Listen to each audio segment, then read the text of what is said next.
L'idée, c'est avancer sur cet exercice-là et puis calculer en fait la solution à un temps égal 1, 5 et 10 et tracer les solutions obtenues. Donc là, c'est l'idée et faire une conclusion par la suite. Ok. Alors, première chose pour les tracer, donc je prends le même code que j'avais, mais je fais quelques modifications à l'intérieur.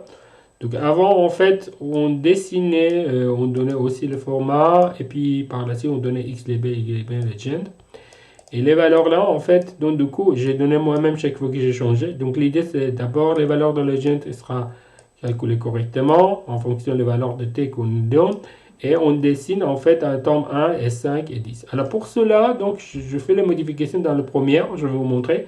Par la suite, on va le faire sur le reste. Alors, première chose, on va faire un boucle de for sur tes codes. Et donc, on met entre brackets les valeurs. Donc, je dis, il commence par 1, 5, 10. Normalement, si c'était 0, 5, 10, je pouvais l'écrire d'autrement. Je pouvais écrire, il commence par 0, il va aller jusqu'à 5, il va aller jusqu'à 10. Et après, voilà, ça, je peux mettre en commentaire. Mais en fait, dans l'exercice, on vous a demandé commencer par 1. Donc, je ne peux pas utiliser cette façon-là. Donc, je le mets comme ça. Donc, c'est 1, 5, 10. Donc, on va avoir le temps égal 1, temps égal 5 secondes et temps égal 10 secondes. Donc, c'est la première chose. Donc, après, vous faites hold for and on termine ici. Donc, première chose. Et pour garder les courbes donc, actives, je fais un hold on, un hold off. Comme ça, le plot, il est toujours actif. Et puis après, chaque fois qu'on boucle, en fait, donc on ajoute une nouvelle courbe et puis on ajoute une nouvelle courbe à l'intérieur de plot. Alors, donc ça, il n'a pas du tout changé. Alors, ce qui change, en fait, c'est Legend. Alors, pour préparer le Legend, ce que j'ai fait, j'ai enlevé le Legend qu'on avait avant, j'ai remplacé par Legend Show et pour présenter. Et puis, ce que je fais, je calcule les valeurs, je l'imprime dans ces informations dans le variable myLegend. J'utilise la commande sprintf. Donc, je donne t égale %.1f. Donc, ça, c'est le format qu'on utilise pour les numéros en float. Donc, je vous ai un peu expliqué pourcentage D, pourcentage F, etc. Ce que je vous ai expliqué sur le début de cours au niveau de la prise en main de MATLAB. Et donc, à la place de donc ici, j'ai présenté le format de chaque variable, comme vous voyez ici.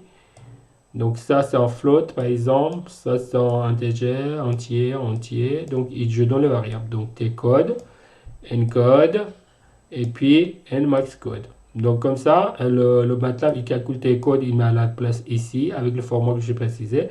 Encode, il le calcule, il met avec le format qu'il faut à l'intérieur ici. Et nmax, il le calcule, il met avec le format qu'il faut ici. Donc, ça, ce sera entier, entier, et ça, c'est float. Et les unités sont là. Donc, une fois que j'ai trouvé cette valeur-là, il faut que je convertis toutes les informations sous la forme d'un chaîne de caractères. Je dis num to a string. Donc, lui, il prend la variable avec tout ce qui est dedans, il le convertit sous la forme d'un chaîne de caractères, txt, et par la suite, le txt, on l'ajoute dans la courbe. Pour ajouter dans la courbe, je dis écrit display name, et je donne le caractère qu'il faut ajouter, le chaîne de caractères ajouté. Et donc, du coup, automatiquement, dans le boucle, en fait, j'ajoute en fait les courbes un par un à l'intérieur. Et puis après, je fais hold off. Donc, je répète, vous avez un hold on, hold off. Vous allez faire un boucle de for et end qui est ici. Vous donnez la valeur des codes c'est que 1 et 5 et 10. Et puis par la suite, pour avoir l'integer, le legend, vous allez imprimer les valeurs comme je vous ai présenté ici. Vous allez convertir les valeurs qu'on voyait ici sous la forme d'un chaîne de caractères. Vous utilisez display name sur MATLAB et vous ajoutez le chaîne de caractères. Et donc, par la suite, vous avez tout ce qu'on avait avant. Et ce qui change, à la fin, il faut ajouter le show, legend show. Si on ne fait pas ça, il ne va pas afficher le legend à l'intérieur de votre cours. Alors, je vais exécuter le code pour vous regarder la modification réalisée. Donc là, vous voyez qu'en fait, donc là, on a le code pour t égale 1. Donc vous voyez qu'il y a un chiffre après le virgule qui est affiché pour le seconde, donc ce qu'on a donné dans le format. Les valeurs de 10, ils sont là, vous voyez, point max. Et les courbes sont présentées. En bleu, c'est égal 1, après vous avez le 5, et après vous avez le 10. Donc vous voyez la différence, ok? Alors, maintenant on peut le faire la même chose pour tous les restes des courbes qu'on a ici. Donc ça, je fais juste pour première. Donc on va regarder celui-là rapidement. Alors, le calcul, c'est la même chose. Tout simplement, moi, ce que je vais faire, je vais copier-coller cette partie-là complètement. Et je vais mettre à l'intérieur. Tout ce qui change ici, c'est la valeur de n et max qui change. Donc, je fais un copie. Je mets ici, coller. Je fais la même chose ici, coller. Je fais la même chose ici, coller. Je fais la même chose encore ici, coller. La même chose ici, coller. Ok, bon, si tout va bien, on va voir les valeurs dessinées correctement. Ok, voilà. Et donc, voilà. Donc, on a les courbes qui sont dessinées. Donc là, on avait 10 divisions sur l'espace. On a le 20. Donc, vous voyez que les pics sont qu'il apparaît. Ici, vous avez le 50. Donc, vous voyez les courbes qui sont affichées. On voit aussi l'effet de temps à t égale 1. Donc, vous avez la courbe qui est ici. Par la suite, vous avez t égale 5. Donc, la température change. Et à t égale 10, et augmente. Donc, vous allez voir l'effet température ici. Alors, donc ça, c'est pour les valeurs de Nmax code qui est égal 10. Mais pour les valeurs de 20 et 50, on voit un peu mieux. Donc, c'est mieux regarder plutôt ces courbes-là. Donc, si par exemple, je zoome celui-là, on le voit très bien. Donc, initialement, ça, c'est 1 seconde. Ça, c'est 5 secondes. Ça, c'est 10 secondes. Et on voit qu'en fait, le système est en train d'arriver. Bon, après, on peut augmenter la valeur de temps pour arriver jusqu'à, entre guillemets, t égale infini et regarder la solution analytique à la fin. D'accord? Mais ce qu'il faut un peu regarder, c'est les perturbations qui étaient le bout de l'exercice pour un peu comprendre celle-là. Donc, on le voit bien ici. Si je fais zoom sur cette partie-là, vous voyez qu'il est un peu différent aussi. Donc là, ça marche assez bien. Alors maintenant, je vais un peu changer. Je dis, OK, le temps égale 1 et 5. Et puis je dis, OK, je lui dis 1. Je lui dis par exemple 100. Et je donne par exemple 1000. D'accord? Alors ce que je vais faire, je vais changer tout. Alors là, voilà. Pour demander à MATLAB qui change tout ce qu'on a ici. Donc je viens sur le début programme. Donc je dis OK MATLAB, je change ça. Alors peut-être que je peux ajouter ou je peux le faire comme ça. Je lui dis par exemple 10 000 ou 1000 par exemple. Donc je vais prendre celui-là. Copie. Au soin, ce qu'on va faire, on va le remplacer. Donc je prends celui-là. Copie. Et après on va demander trouver remplacer. D'accord. Paste. Donc là, on dit, OK, on a fait 1, mais on doit à l'échelle logarithmique. Enfin, on dit 10. On donne 100. Après, on donne 1000. Après, on donne 10 000. Et après, on dit replace. Donc là, il a remplacé tout ça. OK, montre bien. Bon, j'exécute du coup. Donc, je regarde la courbe. Voilà, donc là, vous voyez un peu mieux donc, les choses. Donc là, donc, vous que le nombre d'Nmax n'est pas bon, donc ces courbes-là, ils sont pas très intéressants. Là, il a l'air un peu mieux parce que vous avez le nombre de discrétisation qui c'est un peu mieux, mais après, il faut augmenter le nombre Nmax. Donc là, on en gagne 20, etc. Donc on voit très bien que le début de la température était comme ça, 20 degrés, 25 degrés, et au fur et à mesure, on arrive vers l'équilibre.